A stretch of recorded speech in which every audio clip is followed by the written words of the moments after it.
Dinda pikir luka terbesarnya adalah saat suaminya berselingkuh sampai ia tahu, pria itu juga menghancurkan perusahaan yang selama ini ia lindungi.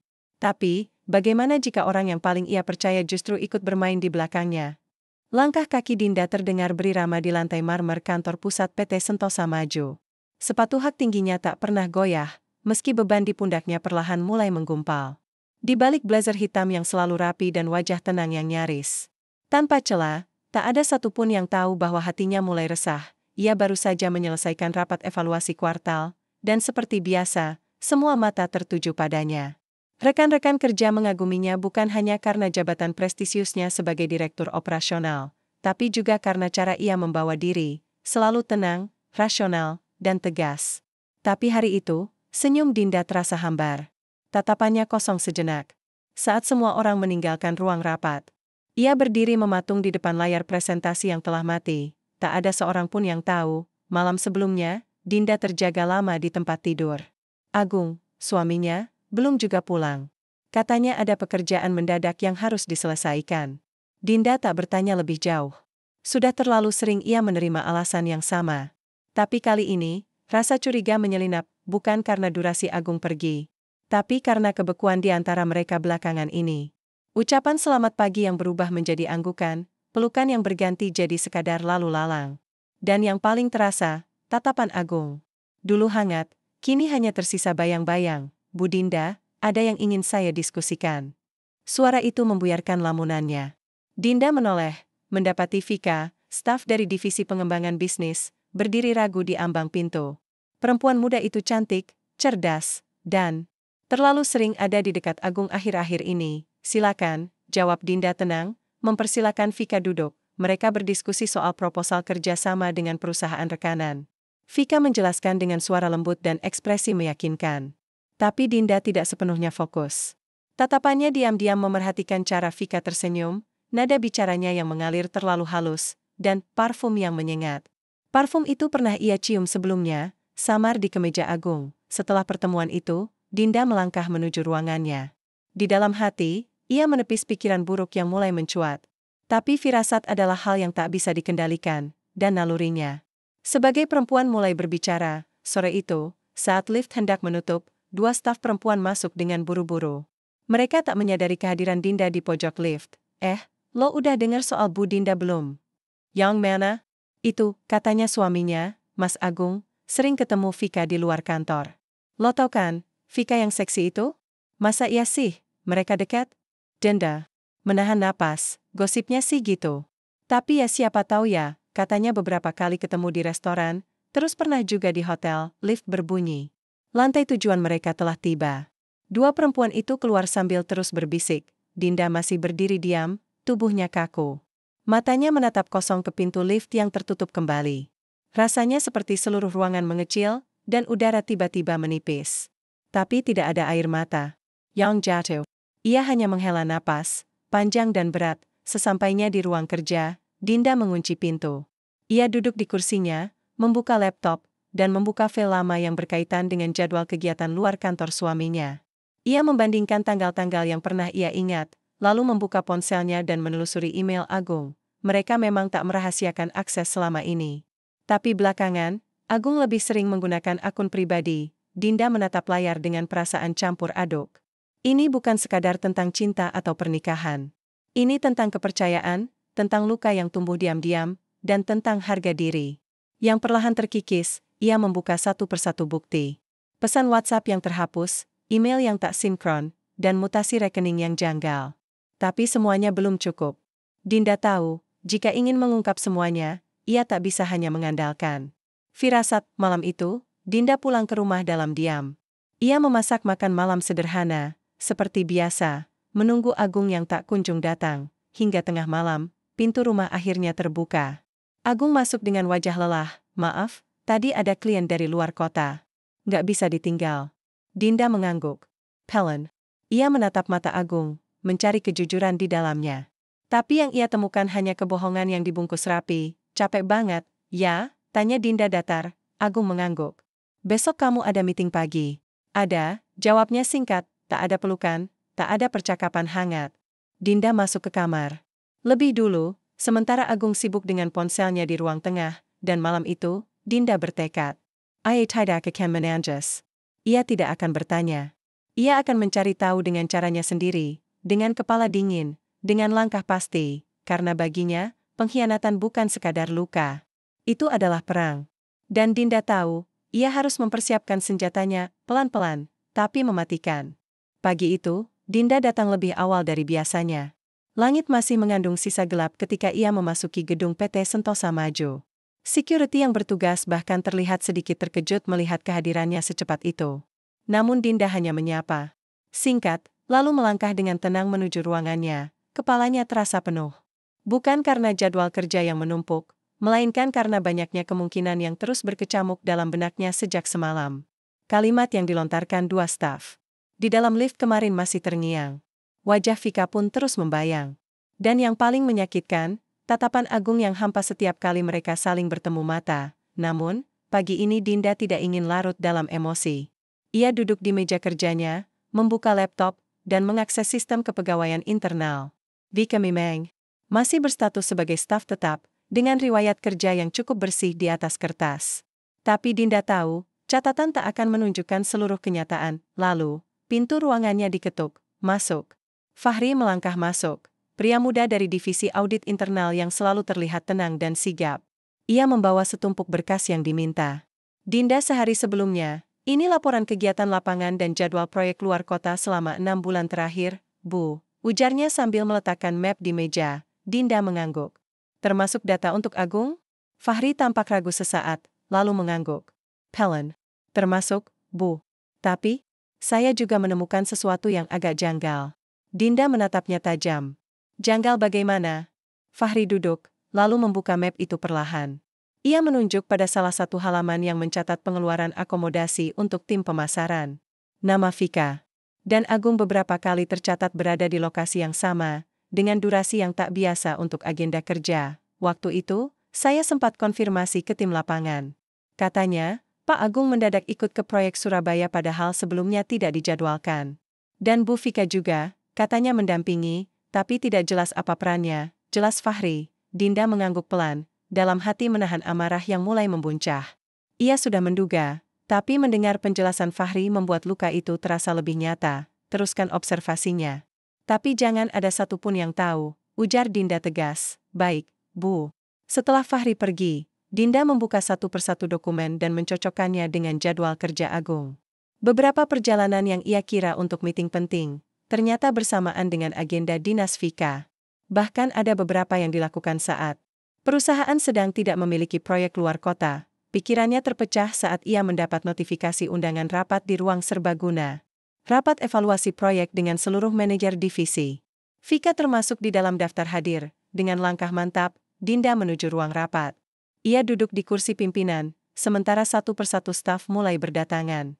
Di antara wajah-wajah yang masuk, Vika datang dengan blus biru pucat dan senyum ramah yang terasa dipaksakan di mata Dinda. Mereka saling bertatapan sejenak. Vika seperti menahan napas. Dinda tak menunjukkan perubahan ekspresi apapun. Ia hanya menatap tajam, cukup lama hingga Vika akhirnya menunduk. Rapat dimulai. Para manajer memaparkan laporan dan pencapaian masing-masing divisi. Vika juga mendapat giliran. Ia mempresentasikan proposal kemitraan dengan nada lembut dan gestur percaya diri. Tapi Dinda tidak memerhatikan isi presentasi itu sama sekali. Matanya hanya menatap gerak-gerik Vika. Cara ia menyebut nama Agung di tengah pemaparan, cara ia sesekali tersenyum sendiri saat menjelaskan proses kerja lapangan. Setelah rapat selesai, Dinda menahan Vika. Vika, sebentar. Semua orang telah keluar, menyisakan dua perempuan itu di ruang luas yang kini terasa sempit oleh ketegangan. Vika berdiri ragu di depan Dinda. Wajahnya mulai berubah, tak lagi setenang tadi. Ada yang ingin ibu sampaikan? Tanyanya. Dinda menatapnya tajam, lalu berdiri. Ia berjalan pelan mengitari meja, mendekati Vika. Aku tidak akan basa-basi, Vika. Aku tahu hubunganmu dengan Agung. Tubuh Vika tampak menegang seketika. Matanya melebar. Saya tidak tahu maksud ibu. Jangan pura-pura bodoh. Aku tahu semuanya. Perjalanan kalian, penginapan yang kalian pilih, dan catatan digital yang masih terlalu ceroboh untuk kalian hapus. Vika terdiam. Napasnya mulai tak beraturan. Dinda melipat tangan di depan dada. Kau pikir aku hanya akan diam? Aku bisa memberhentikanmu hari ini juga. Tapi itu urusan pribadi, Bu, jawab Vika lirih. Tidak. Ini menyangkut etika kerja. Kau menjalin hubungan dengan suami atasanmu, dan melibatkan fasilitas perusahaan untuk kepentingan pribadi. Itu pelanggaran, Vika. Air mata Vika mulai menggenang. Tolong, jangan pecat saya, Bu. Saya mencintainya. Dinda menatap Vika tanpa rasa iba. Kau mencintai suamiku, lalu merusak reputasiku di kantorku sendiri? Kau tidak akan aku biarkan menghancurkan lebih dari ini. Ia mengambil ponsel, lalu menunjukkan surat pemberhentian sementara yang sudah ia siapkan. Mulai hari ini, kau tidak lagi bekerja di sini. Dan aku akan pastikan tak ada perusahaan rekanan yang mau menerimamu. Kau boleh pergi sekarang. Vika menanjas. Tapi Dinda tak bergeming. Ia membiarkan wanita itu berjalan keluar dengan langkah lunglai dan bahu yang berguncang. Begitu pintu tertutup, Dinda terduduk. Dadanya sesak. Bukan karena puas, tapi karena hancur.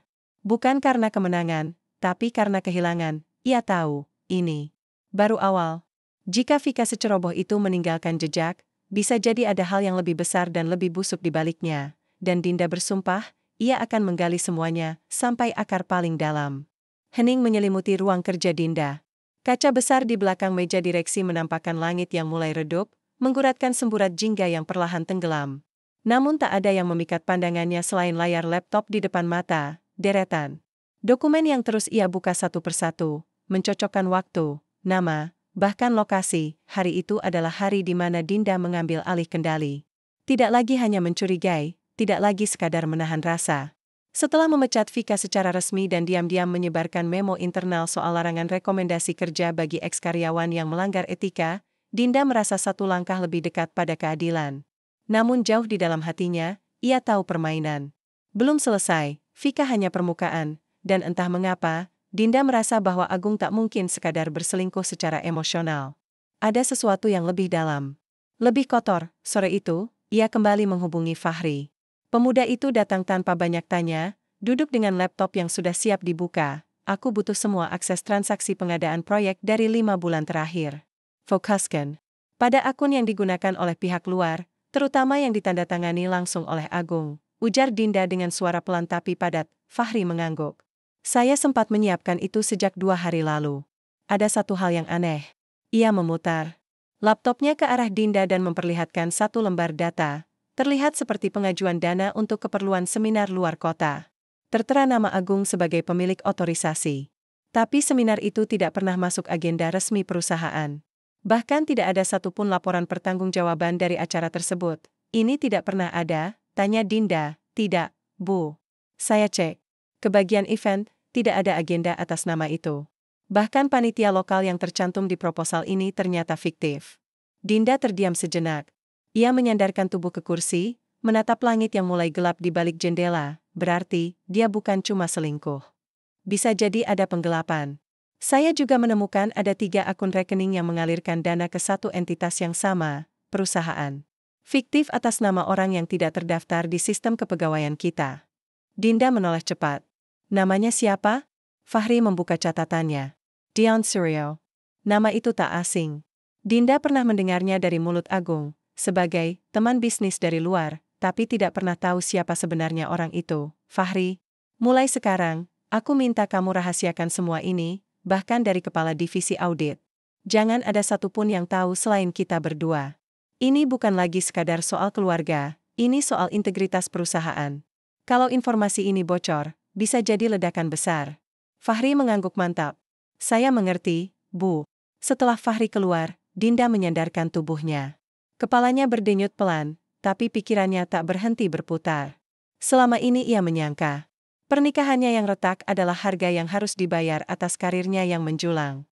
Tapi ternyata, luka itu bukan karena ia terlalu sibuk bekerja, bukan pula karena jarak yang tak terjembatani. Agung sendiri yang memilih keluar, Agung yang memilih mengkhianati, tak hanya hati, tapi juga kepercayaan yang selama ini Dinda perjuangkan. Malam itu, Dinda tidak langsung pulang. Ia pergi ke sebuah kedai kopi yang sepi, memesan segelas coklat panas, lalu menulis dalam buku catatan kecilnya, hal yang sudah lama tak ia lakukan. Tugas, cari tahu aktivitas Dion Suryo, identifikasi proyek fiktif yang tercatat di bawah nama Agung, Konfirmasi status transaksi dari rekening outsourcing, temui Bu Lestari, tapi hanya beri gambaran kecil dulu, jangan sampai Agung curiga. Satu persatu rencana ia susun, seperti strategi perang. Ia sadar bahwa ini bukan hanya masalah rumah tangga. Jika ia gegabah, bukan hanya dirinya yang hancur. Nama baik perusahaan yang sudah ia jaga bertahun-tahun bisa ikut tenggelam. Keesokan harinya, Dinda kembali bekerja dengan wajah biasa. Ia menghadiri rapat, memberi arahan, menyapa semua orang dengan senyum ramah. Tak seorang pun tahu bahwa perempuan itu sedang menyusun langkah paling besar dalam hidupnya. Siang harinya, ia menyempatkan diri menemui Bu Lestari, komisaris utama yang selama ini menjadi mentornya. Mereka berbincang di ruang privat, dan Dinda memulai dengan cerita ringan. Tante, aku punya pertanyaan, kalau misalnya ada salah satu dari kita yang menyalahgunakan dana perusahaan, tapi kita belum punya bukti penuh. Apa tindakan terbaik yang bisa diambil? Bu Lestari menatap Dinda dalam. Kau sedang menghadapi seseorang, Dan? Dinda menghela napas. Bisa dibilang begitu. Tapi aku belum bisa menjelaskan sekarang. Jika kau punya bukti kecil, cari yang lebih besar. Tapi pastikan tak satu pun langkahmu merusak sistem. Kau sudah tahu, reputasi perusahaan ini dijaga dengan susah payah. Dinda mengangguk. Aku hanya takut saat semua terbuka, yang hancur bukan hanya satu orang.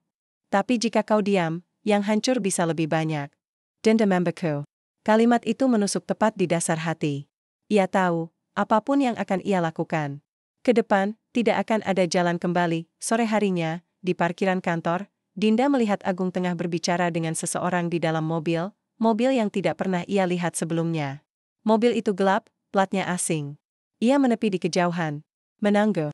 Tak lama, Agung turun dari mobil sambil memeriksa selembar dokumen, lalu berjalan masuk tanpa menoleh ke sekitar. Dinda segera mencatat plat nomor mobil itu, langkahnya tak lagi ragu. Karena ia sudah tahu, musuh yang harus ia hadapi bukan cuma wanita yang merebut suaminya, tapi lelaki yang pernah ia percaya sebagai tempat pulang, yang ternyata menyimpan bara pengkhianatan jauh lebih dalam dari yang pernah ia bayangkan. Langit mendung menggantung di atas gedung PT Sentosa Maju saat Dinda menatap layar monitornya dengan mata nyalang. Jemarinya tak berhenti bergerak, mengetik perintah demi perintah untuk membuka dokumen lama, laporan keuangan, dan korespondensi internal antara divisi. Suasana ruangannya tenang, tapi hatinya bergemuruh. Hari itu, Dinda tahu, adalah hari ia mulai menyeberang dari status istri yang terluka, menjadi pemimpin yang harus bertindak. Setelah apa yang ia temukan bersama Fahri, setelah melihat langsung Agung menerima dokumen mencurigakan dari seseorang di mobil asing, Dinda tidak lagi bisa membohongi dirinya sendiri. Pukul 9 pagi, rapat mingguan jajaran direksi dimulai. Ruang rapat utama dipenuhi petinggi perusahaan, termasuk Agung yang duduk di pojok kiri, tersenyum datar seperti tak terjadi apa-apa. Dinda memasuki ruangan dengan wajah tenang, menyapa semua orang, lalu duduk di kursi paling ujung, tempat biasa ia memimpin. Agenda pertama berjalan biasa. Laporan perkembangan proyek, capaian target kuartal, semua terasa normal.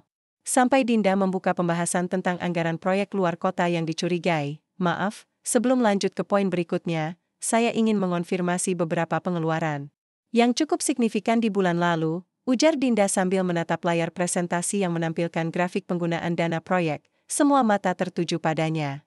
Agung pun menoleh, sedikit gelisah. Dana sebesar itu dicairkan untuk kegiatan seminar pengembangan jaringan kemitraan. Tapi tidak ada dokumentasi resmi, tidak ada laporan perjalanan, dan yang lebih aneh, tidak ada tim yang ditugaskan secara formal. Lanjutnya, seorang manajer mencoba mengangkat tangan, mungkin ada dokumen yang belum diunggah, Bu. Terlalu banyak ketidaksesuaian dalam laporan ini untuk disebut sekadar keterlambatan unggah, jawab Dinda tenang. Saya juga sudah mengecek ke divisi event dan partner lokal, dan tidak ada agenda yang sesuai. Agung mulai gelisah.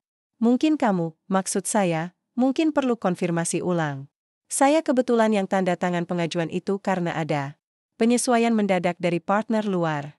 Dinda menoleh. Tapi partner luar yang dimaksud tidak bisa kami verifikasi. Bahkan alamat kantor mereka tidak ditemukan. Dan dana yang digunakan justru mengalir ke rekening atas nama Dion Suryo, yang tidak ada dalam daftar vendor resmi. Ruangan menjadi hening, beberapa pasang mata mulai melirik ke arah Agung. Ia menarik napas, mencoba tenang. Itu, mungkin ada kekeliruan administratif. Saya akan bantu telusuri. Dinda meletakkan satu dokumen di meja besar, terbuka, berisi hasil penelusuran Fahri. Saya sudah menelusuri transaksi ini 3 hari lalu. Semua dana yang masuk ke rekening Dion Suryo berasal dari proyek-proyek yang dikelola oleh divisi tempat. Anda berkoordinasi, Mas Agung. Dan lebih dari 1 kali, ada pengajuan atas nama Anda, dengan tanda tangan Anda. Agung membeku.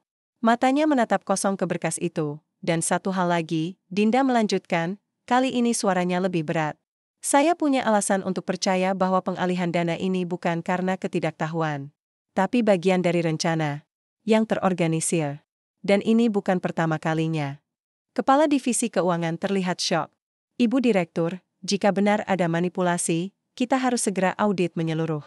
Ini bisa sangat berbahaya untuk reputasi perusahaan. Sudah saya. Mulai diam-diam, ujar Dinda.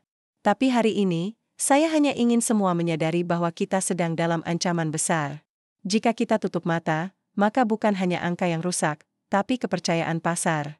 Agung berdiri, matanya mulai memerah. Kamu benar-benar mempermalukan aku di depan semua orang. Dinda menatapnya tajam. Aku mempermalukan kebohongan. Bukan. Kamu, kecuali kamu sendiri memilih menyatu dengan itu. Agung terdiam. Ia tahu, Dinda tidak main-main, rapat itu ditutup tanpa tepuk tangan, tanpa senyum. Semua orang keluar dengan ekspresi tegang. Hanya Dinda yang tetap duduk, mengatur napas. Tapi dalam hatinya, ia tahu satu hal. Meja itu sudah terbelah. Ada yang akan jatuh, dan ada yang akan tetap berdiri. Sore harinya, Dinda menerima pesan dari Bu Lestari, saya sudah dengar. Jika kamu yakin dengan langkahmu, aku di belakangmu. Tapi ingat, satu kesalahan kecil, dan kamu akan jatuh lebih cepat dari yang kamu bayangkan. Dinda membaca pesan itu berulang-ulang. Tak ada rasa gentar, hanya kesadaran penuh bahwa ia sudah menyalakan api di tengah hutan. Malam itu, di rumah, Agung datang lebih awal.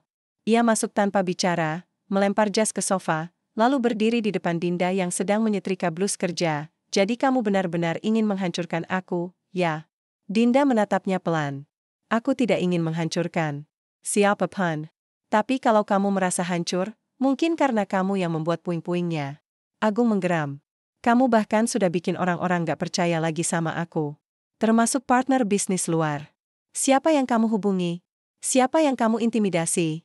Aku hanya membuka fakta. Dan fakta tidak butuh izin. Agung tertawa. Maris, kalau kamu pikir ini cukup untuk bikin aku jatuh, kamu salah. Aku masih punya kartu. Dinda mendekat. Kalau itu ancaman, aku sudah siap. Tapi aku peringatkan, jangan coba tarik perusahaan lebih dalam kebusukanmu. Aku akan lawan dengan caraku. Agung terdiam.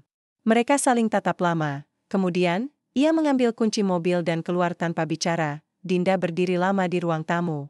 Kepalanya pening. Tapi langkahnya tidak akan mundur. Karena sejak meja itu terbelah, sejak ia menyebut nama Dion di depan seluruh jajaran direksi, ia tahu, tidak akan ada kedamaian sampai semuanya selesai, dan ia akan terus maju. Meski harus kehilangan segalanya. Hari-hari di kantor tidak lagi sama. Sejak Dinda mengungkap skandal transaksi fiktif yang melibatkan Agung, ruang rapat tak lagi berisi candaan atau tawa basa-basi. Wajah-wajah yang biasa menyambutnya dengan semangat kini hanya menunduk, memilih. Diameter Dinda tahu, ia telah membuka kotak Pandora yang selama ini disembunyikan dengan rapi. Tapi ia tidak menyesal, satu-satunya yang masih berdiri di sampingnya adalah Fahri. Pemuda itu bekerja nyaris tanpa tidur, menyisir data, memetakan aliran dana yang menyimpang, dan menandai semua aktivitas yang berpotensi mencurigakan. Mereka bekerja seperti bayangan. Diam-diam, tapi mengancam. Sore itu, Dinda menerima email tanpa pengirim jelas. Isinya hanya 2 kalimat, kau belum tahu semua. Suamimu bukan cuma mencuri uang perusahaan. Cek akun pribadi Dion, lalu cari siapa yang kirim uang dari luar. Najeri. Jantungnya berdegup kencang. Ia segera menghubungi Fahri dan memintanya datang ke ruang kerja. Tanpa banyak tanya, mereka membuka sistem intelijen keuangan internal yang terhubung dengan data investigasi keuangan rekanan. Setelah menunggu beberapa menit, muncullah data tentang akun Dion Suryo. Dan disitulah, sesuatu yang tak pernah Dinda bayangkan muncul. Ini bukan cuma aliran dana dari proyek internal, ujar Fahri lirih. Ada kiriman rutin dari rekening luar negeri. Nomor Swift-nya tercatat berasal dari perusahaan investasi di Singapura. Dinda menatap layar, mulutnya setengah terbuka. Perusahaan itu pernah bekerja sama dengan kita? Tidak pernah. Bahkan nama itu tidak pernah ada dalam daftar mitra legal, jawab Fahri. Tapi, ia mengetik lebih cepat, membuka profil pengurus perusahaan asing tersebut. Foto pria yang muncul membuat darah Dinda nyaris berhenti mengalir. Tidak mungkin, bisiknya, foto itu adalah Agung. Hanya saja dengan nama berbeda. Nama Samaran, Dion bukan siapa-siapa, Yujur Dinda Pelen. Dia cuma boneka. Agung. Dalangnya. Fahri menatap Dinda lekat-lekat. Bu, ini sudah masuk wilayah kriminal serius. Kalau terbukti, Pak Agung bisa diproses hukum atas pencucian uang lintas negara. Dinda berdiri. Langkahnya goyah. Ia menahan diri untuk tidak ambruk di tempat. Dunia yang selama ini ia perjuangkan perlahan-lahan seperti dipelintir dari dalam. Ia mencintai Agung. Ia pernah menganggap pria itu adalah bagian dari hidup yang akan ia bawa hingga akhir. Tapi kenyataan ini terlalu telanjang. Terlalu kejam. Teruskan penelusurannya. Tapi jangan simpan di server kantor. Simpan di hard disk eksternal, hanya satu salinan. Dan titipkan di tempat yang aman, ucap Dinda. Akhirnya, menatap Fahri dengan sorot mata yang tak lagi bisa dibaca. Fahri mengangguk dan pergi. Dinda duduk kembali di kursinya. Ia menatap jam di dinding yang seakan berdetak lebih lambat dari biasanya. Lalu ia mengambil ponselnya, membuka album foto, dan menatap satu gambar lama. Foto dirinya dan Agung tertawa bersama dalam perjalanan bisnis ke Bali beberapa tahun lalu. Saat itu, dunia masih terasa penuh harapan. Dengan satu sentuhan, foto itu ia hapus. Malamnya, Dinda kembali pulang ke rumah yang kini lebih sunyi dari biasanya. Agung sudah tidak tinggal di sana sejak seminggu terakhir. Alasannya sederhana, butuh ruang untuk berpikir. Tapi Dinda tahu, itu hanya dalih agar ia bisa lebih leluasa menyusun alibi atau menyembunyikan bukti. Namun malam itu, sesuatu yang tak biasa terjadi. Saat Dinda membuka pintu, lampu ruang tengah menyala. Agung duduk di sana, menatapnya dengan mata merah, entah karena marah atau mabuk. Kamu pikir kamu sudah menang? Tanyanya, tanpa basa-basi. Dinda meletakkan tasnya pelan. Menang? Ini bukan pertandingan, Agung. Ini kenyataan. Semua yang kamu lakukan, menjatuhkan aku di depan direksi, menyudutkanku di hadapan partner luar. Kamu pikir kamu pahlawan? Aku tidak butuh jadi pahlawan.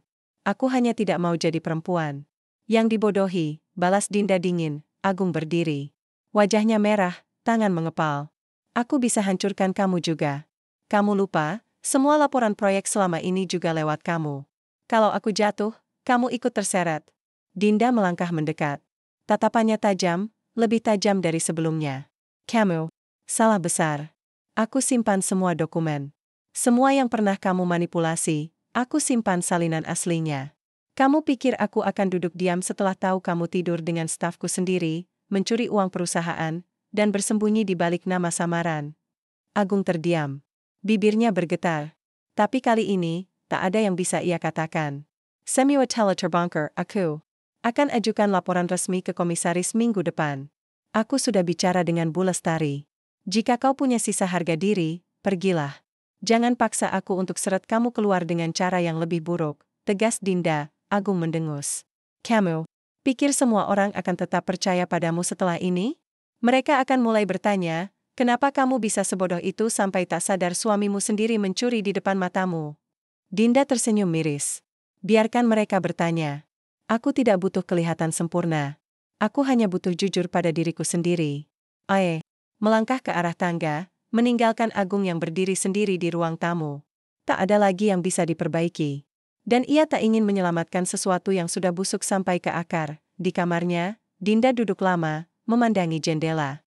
Angin malam bertiup pelan, membawa masuk aroma hujan yang belum turun. Ia menatap langit yang gelap, lalu berbisik pada dirinya sendiri, aku sudah sampai di titik ini. Tak ada jalan kembali. Yang tersisa hanya langkah ke depan, walau harus menapaki bara. Gedung kantor PT Sentosa Maju tampak megah dari luar. Tapi di dalam, suasananya berubah tegang, seolah tembok-tembok kaca itu mulai meretakkan rahasia yang lama disembunyikan. Sejak pertemuan direksi terakhir, bisik-bisik mengenai penggelapan dana makin nyaring. Namun tidak satu pun berani menyebut nama Agung secara langsung. Dinda berjalan menyusuri lorong menuju ruang rapat utama, mengenakan blazer abu tua dan tatapan yang tidak bisa ditebak. Ia tahu hari ini akan menentukan era segalanya. Setelah seminggu penuh mengumpulkan bukti bersama Fahri, data transaksi, dokumen manipulasi, hingga rekaman pembicaraan yang terekam diam-diam, Dinda akan menghadap Dewan Komisaris, bukan untuk meminta izin, tapi untuk mengambil sikap. Saat pintu dibuka, Bu Lestari sudah menunggu, ditemani dua komisaris lain. Tidak ada basa-basi. Dinda meletakkan map tebal di atas meja kaca dan mulai menjelaskan temuannya. Ini bukan sekadar penyalahgunaan dana, tapi sudah masuk pada ranah kriminal yang terstruktur, ucap Dinda tegas. Ia membuka halaman pertama, ringkasan aliran dana ke rekening atas nama Dion Suryo. Halaman kedua, profil perusahaan fiktif yang digunakan untuk menampung uang hasil pengalihan dana proyek. Halaman ketiga, bukti korespondensi rahasia Agung dengan pemilik rekening luar negeri, yang tidak lain adalah identitas lain dari dirinya sendiri. Agung telah menyalahgunakan posisi sebagai direktur proyek dengan membuat jalur transaksi bayangan melalui mitra yang tidak terdaftar. Tidak hanya itu, ia memanfaatkan akses ke sistem keuangan untuk memalsukan tanda tangan dan menyamarkan audit internal. Salah satu komisaris, Pak Raymond, mengangkat alis. Dan kamu yakin semua ini tidak akan menyeret dirimu sendiri, Dinda? Mengingat kalian adalah suami istri, dan kamu memegang jabatan strategis dalam struktur pengesahan proyek. Pertanyaan itu menghantam tepat ke dada Dinda. Tapi ia tidak gentar, ada sila yang mungkin digunakan untuk menjatuhkan saya. Tapi saya punya catatan komunikasi internal yang menunjukkan keberatan saya terhadap beberapa proyek sejak awal. Saya juga sudah mengirimkan keberatan formal, meski tidak ditindaklanjuti karena ditekan secara internal. Bu Lestari angkat bicara, suaranya tenang namun berat. Dinda, apa kamu siap jika ini jadi kasus hukum terbuka? Nama perusahaan akan ikut terbawa. Media tidak akan peduli siapa benar siapa salah. Aku siap, jawab Dinda mantap. Jika aku harus mundur demi membersihkan nama perusahaan, aku rela. Tapi jika kita terus diam, kita akan membayar lebih mahal. Ketegangan menggantung di udara. Tak satu pun bergerak. Sampai akhirnya Bu Lestari menutup map dengan perlahan. Baik. Dalam 2 hari, kami akan adakan rapat darurat pemegang saham. Jika Agung terbukti bersalah, tidak hanya dia akan diberhentikan, tapi seluruh sistem yang dia bangun akan dibongkar. Dinda mengangguk. Terima kasih, Tante. Namun di luar ruang rapat, kabar itu ternyata sudah lebih dulu bocor. Seseorang dari dalam direksi, entah siapa, telah mengabarkan pada Agung bahwa dirinya tengah diselidiki secara formal. Malam itu, Dinda pulang lebih larut dari biasanya. Tapi di teras rumah, ia mendapati sesuatu yang tak biasa. Semua kaca mobil pribadinya pecah. Di depan pagar, ada selembar kertas ditindih batu, berhenti sebelum semuanya ikut hancur. Kau pikir kau kuat sendirian? Tangannya bergetar saat membaca pesan itu. Tapi bukan rasa takut yang mungkul, melainkan kemarahan yang menggelegak dalam dada.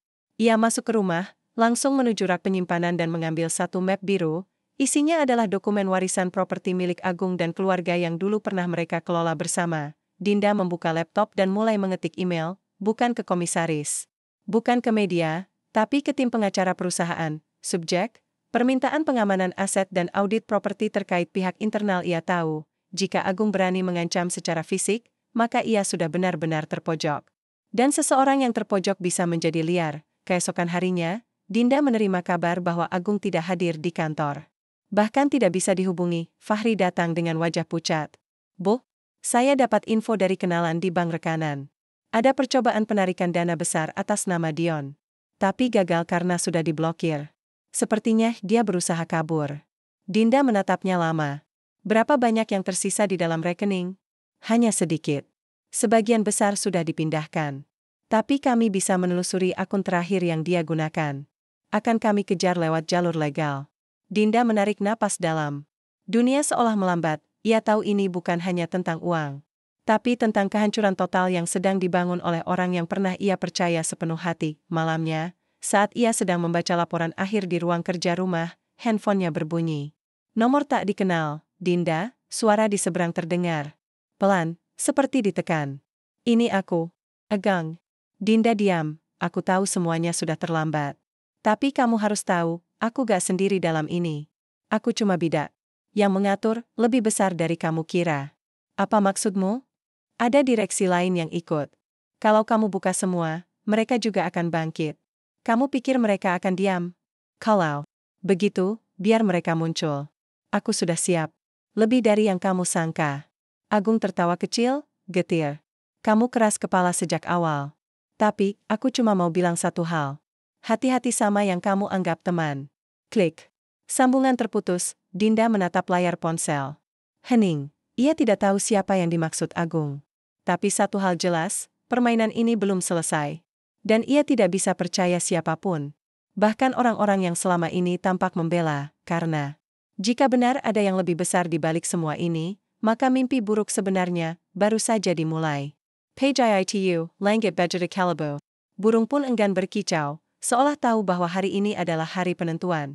Di kantor pusat PT Sentosa Maju, suasana mencekam terasa di setiap lorong.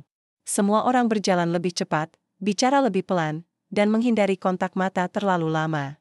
Seakan mereka semua tahu bahwa sesuatu yang besar akan meledak, Dinda berdiri di depan kaca ruangannya. Tangan kirinya menggenggam cangkir kopi yang sejak tadi tak ia sentuh.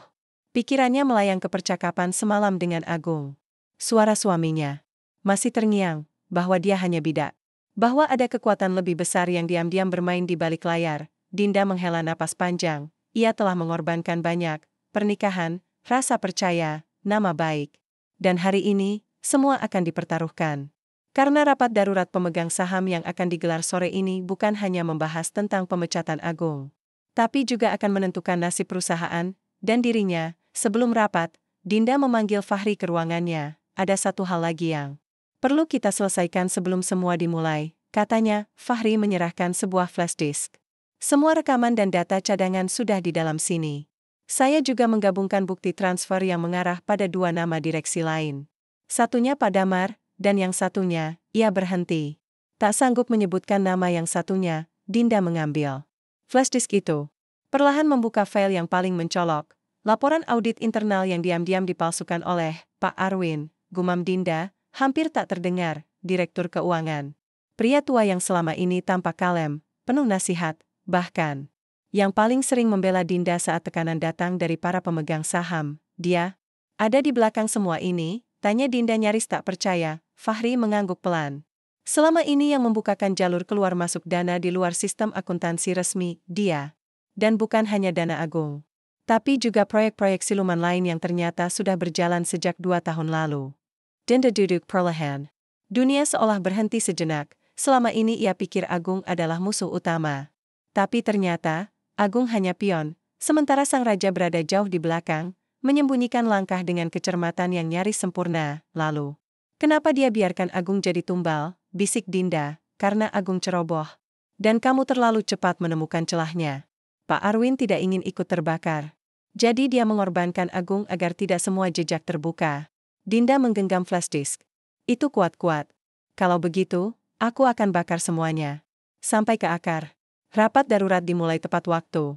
Ruangan itu dipenuhi seluruh pemegang saham, komisaris, dan jajaran direksi. Agung datang paling akhir, duduk di pojok dengan wajah pucat tapi mata menyala. Arwin duduk santai di tengah, dengan senyum tenang yang mencurigakan. Dinda berdiri di hadapan mereka semua, mengenakan jas hitam polos dan kemeja putih. Ia menatap satu persatu wajah di ruangan itu sebelum akhirnya bicara. Terima kasih sudah hadir. Hari ini saya tidak akan panjang lebar. Karena apa yang akan saya sampaikan tidak butuh drama, hanya kebenaran. Ia membuka presentasi.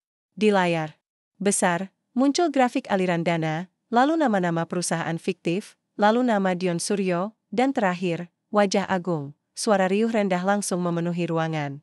Beberapa pemegang saham tampak kaget, yang lain saling berbisik. Tapi Dinda belum berhenti, Bapak Ibu sekalian. Agung bukan satu-satunya yang bermain dalam penggelapan ini.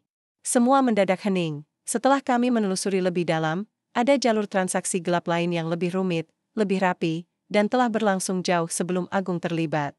Dan semua itu bermuara pada satu nama, Arwin Reksaputra.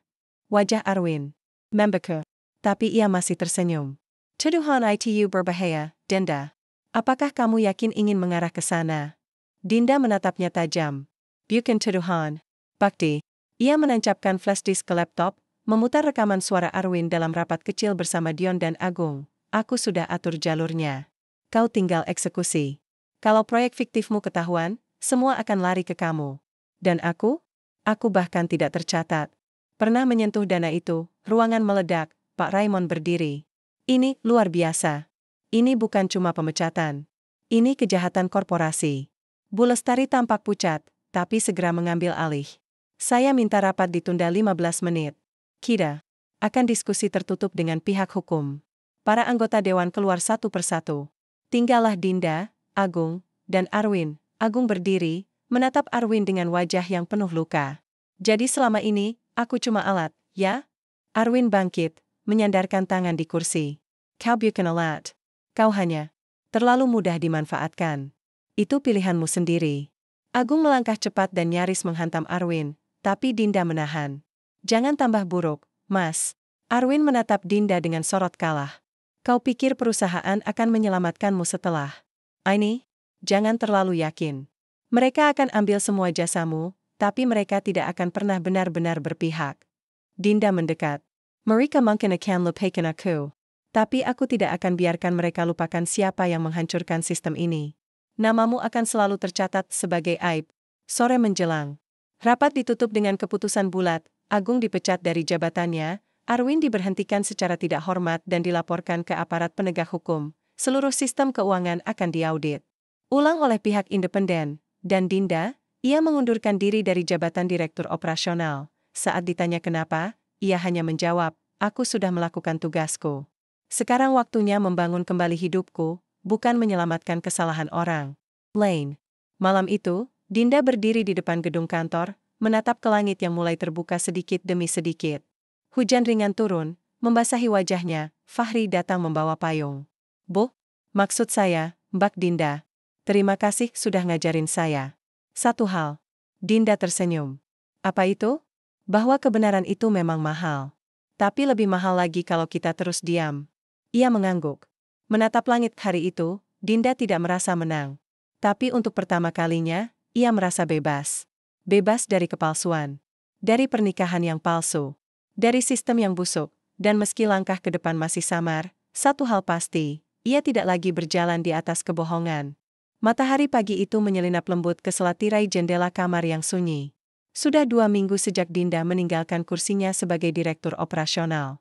Namun hingga detik itu, bayang-bayang kantor, wajah-wajah rekan kerja, dan gemuruh ruang rapat belum juga benar-benar hilang dari kepalanya. Ia duduk di meja makan kecil apartemennya, mengaduk teh tanpa gula yang bahkan belum sempat ia seruput. Meja itu kini terasa lebih sepi. Tak ada suara ponsel berdering tiap menit, tak ada bunyi email masuk dari divisi ini itu, tak ada wajah suaminya yang dulu biasa duduk di seberang dengan senyum manis palsunya, kosong.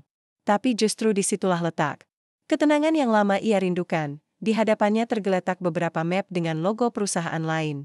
Selama 2 minggu terakhir, tawaran pekerjaan datang bertubi-tubi. Ada yang mengajaknya jadi konsultan, ada yang menawarinya posisi strategis di perusahaan teknologi besar, bahkan beberapa media meminta wawancara eksklusif atas keberaniannya membongkar skandal internal. Tapi ia belum menjawab satupun, karena untuk pertama kalinya dalam hidup, Dinda ingin diam. Ingin merasakan luka sepenuhnya tanpa tergesa mencari pelarian. Hari itu, ia memutuskan keluar rumah. Mengenakan kaos polos dan celana panjang kain, ia berjalan menyusuri trotoar kota, menelusuri tempat-tempat yang dulu hanya ia lewati sepintas, karena terlalu sibuk mengejar jadwal. Kakinya menuntunnya ke sebuah taman kecil di belakang museum tua, tempat ia dan Agung pernah duduk berdua bertahun silam, membicarakan mimpi-mimpi tentang rumah, anak, dan hari tua yang bahagia. Lucu, pikirnya. Ternyata cinta bisa bertahan begitu lama hanya karena kita terlalu takut kehilangan kebiasaan, bukan karena hati benar-benar masih di sana. Saat ia duduk di bangku taman, seseorang menghampirinya. Seorang perempuan separuh baya, mengenakan batik sederhana, dengan raut wajah canggung tapi hangat. Maaf, ini Dinda, ya? Tanyanya pelan. Dinda mengangguk. Iya, saya Dinda. Saya, Ratna. Mantan karyawan kontrak di PT Sentosa Maju. Dulu saya di divisi kebersihan, tapi cuma sebentar karena waktu itu mendadak diberhentikan. Saya cuma mau bilang terima kasih. Dinda tertegun. Terima kasih? Untuk apa? Perempuan itu menunduk, menahan tangis. Dulu saya nggak tahu kenapa saya diberhentikan tiba-tiba. Belakangan saya dengar, ternyata saya salah satu dari beberapa karyawan yang diberhentikan supaya anggaran fiktif bisa masuk proyek. Saya nggak ngerti waktu itu. Tapi setelah kasusnya terbongkar, saya baru tahu siapa yang berani buka semuanya. Saya cuma ibu pembersih kantor, Bu. Tapi ibu menyelamatkan harga diri saya. Dinda terdiam. Matanya mulai basah. Ia tak menyangka, Dari sekian banyak reaksi yang ia terima, hari itu ia akan dihampiri oleh seseorang yang bahkan nyaris tak ia kenal, dan diberi ucapan yang membuatnya merasa seperti manusia kembali. "Makasih, Bu Ratna," bisiknya. "Saya nggak pernah nyangka bisa dengar ini langsung." Perempuan itu tersenyum tulus, lalu pergi meninggalkannya dalam diam yang mengguncang. Dinda duduk lama di bangku taman itu, memandang langit yang tak lagi kelabu. Dalam dadanya, ada rasa sesak yang tak lagi menyakitkan, melainkan menghangatkan. Karena untuk pertama kali dalam hidup, ia merasa semua luka yang ia bawa tidak sia-sia. Sore itu, di apartemennya, Dinda menerima surat. Bukan email, bukan dokumen digital, tapi surat kertas, dengan tulisan tangan. "Dari Agung, Dinda, aku tahu aku tidak pantas mengirimkan ini. Tapi izinkan aku bicara sekali saja." Lewat tulisan, "Aku diinterogasi hampir tiap hari. Semua harta disita. Semua teman lari. Tapi bukan itu yang menyakitkan, yang paling menyakitkan adalah kehilangan tempat pulang. Aku tak minta kau memaafkan. Aku hanya ingin kau tahu, bahwa semua yang kulakukan bukan karena benci padamu. Tapi karena aku lemah. Karena aku bodoh. Dan aku malu, kau wanita yang lebih kuat dari semua pria yang pernah aku kenal. Aku tahu aku menghancurkan banyak hal, termasuk hatimu. Tapi kau masih bisa menyelamatkan sesuatu yang lebih besar. Terima kasih karena tidak ikut jatuh bersamaku. Jika suatu hari nanti kamu bahagia, tolong jangan benci ingatan tentangku. Biarlah aku tinggal di masa lalumu sebagai pelajaran, Agung." Dinda membaca surat itu dalam diam. Tak ada amarah yang muncul. Tak juga ada tangis. Hanya perasaan lega yang perlahan meluruh. Mungkin benar, sebagian orang hadir untuk mengajar, bukan untuk tinggal. Dan pelajaran dari Agung, meski menyakitkan, membuatnya tumbuh lebih kokoh. Beberapa hari kemudian, Dinda duduk di kafe kecil bersama Bu Lestari. Mereka berbincang seperti dua sahabat lama, tanpa formalitas. Bu Lestari menyeruput tehnya pelan, lalu menatap Dinda. "Sudah siap melanjutkan hidup?" tanyanya sambil tersenyum. "Belum," jawab Dinda. "Tapi mungkin itu justru langkah pertama yang baik. Kalau suatu hari kamu ingin kembali ke dunia korporat, tempatmu selalu ada." Dinda menatap jauh keluar jendela. Anak-anak kecil bermain. Daun berguguran, langit membiru. "Aku mungkin akan kembali. Tapi tidak sebagai penambal kebocoran. Aku ingin membangun dari awal. Dengan tanganku sendiri. Tanpa kebohongan. Tanpa sandiwara." Bu Lestari mengangguk pelan. "Itu lebih baik." Malamnya, Dinda menatap dirinya di cermin. Rambutnya mulai tumbuh sedikit lebih panjang. Wajahnya masih menyimpan bekas letih. Tapi sorot matanya tak lagi kosong. Ada cahaya kecil di sana, cahaya dari jiwa yang tak menyerah, cahaya dari hati yang tidak hancur, hanya dibentuk ulang, dan dalam keheningan malam, Dinda tersenyum sendiri.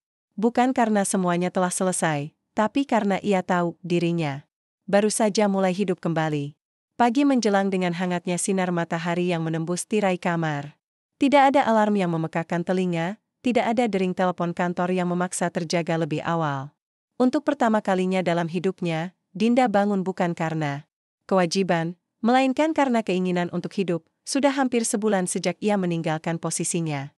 Hidupnya tidak lagi diisi rapat, laporan proyek, atau evaluasi target triwulan. Kini hari-harinya dimulai dengan membuat kopi sendiri, menyiram tanaman di balkon, dan membaca buku yang dulu hanya sempat disentuh di bandara atau ruang tunggu. Namun diam bukan berarti berhenti.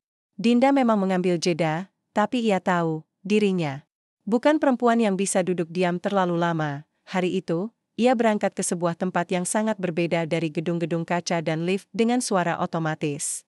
Sebuah rumah sederhana di pinggiran kota yang dijadikan tempat belajar anak-anak dari keluarga kurang mampu. Di sana, ia telah menjadi relawan beberapa hari dalam seminggu.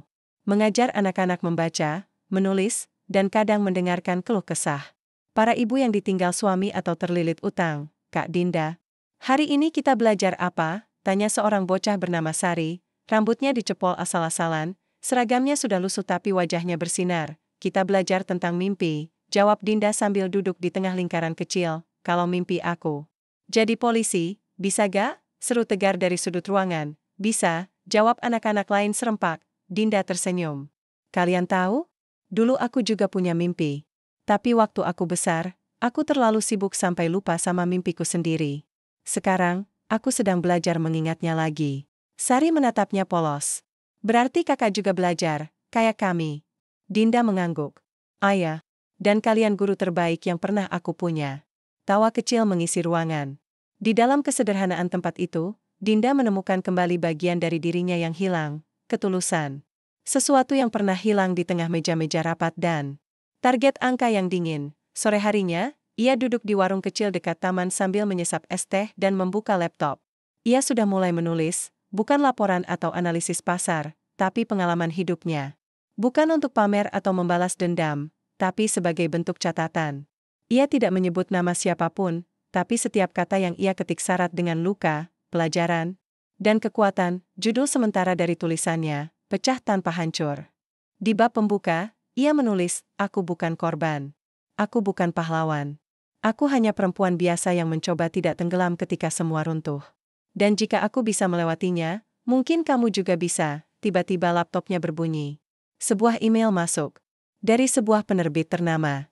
Mereka tertarik dengan draft naskah yang ia kirim beberapa minggu lalu, sekadar iseng, tanpa harapan. Kalimat pertama email itu membuatnya terdiam cukup lama. "Tulisan Anda menyentuh kami dari sisi terdalam.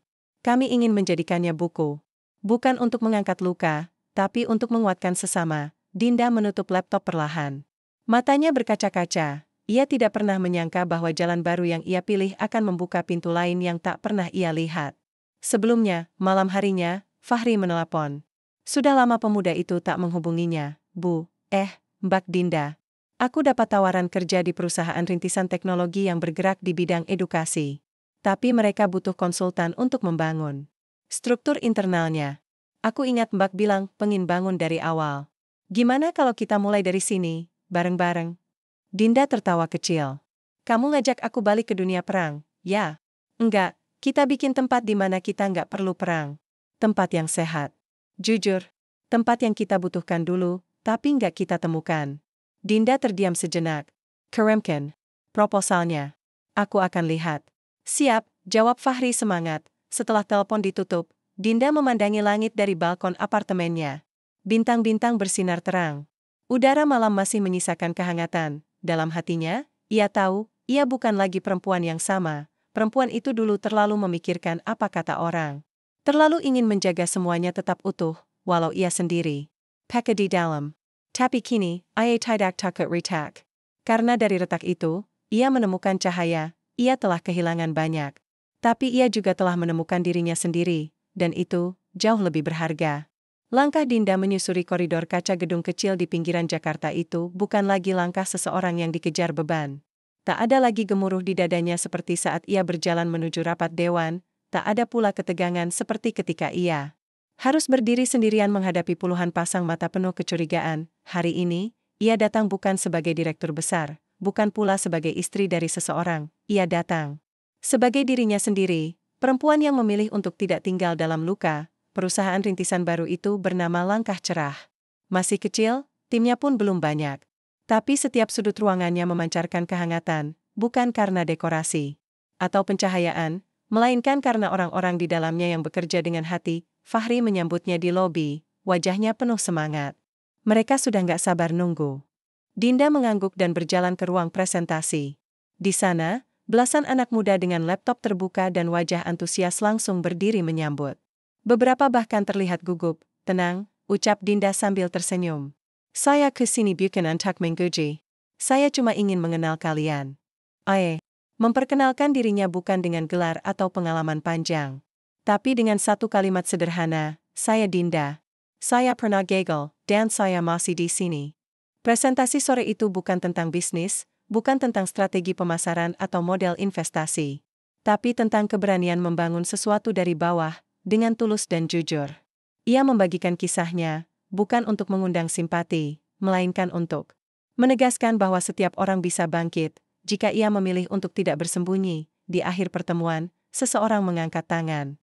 Seorang perempuan muda, suaranya gemetar, "Kak Dinda, apakah kakak nggak takut memulai dari nol lagi?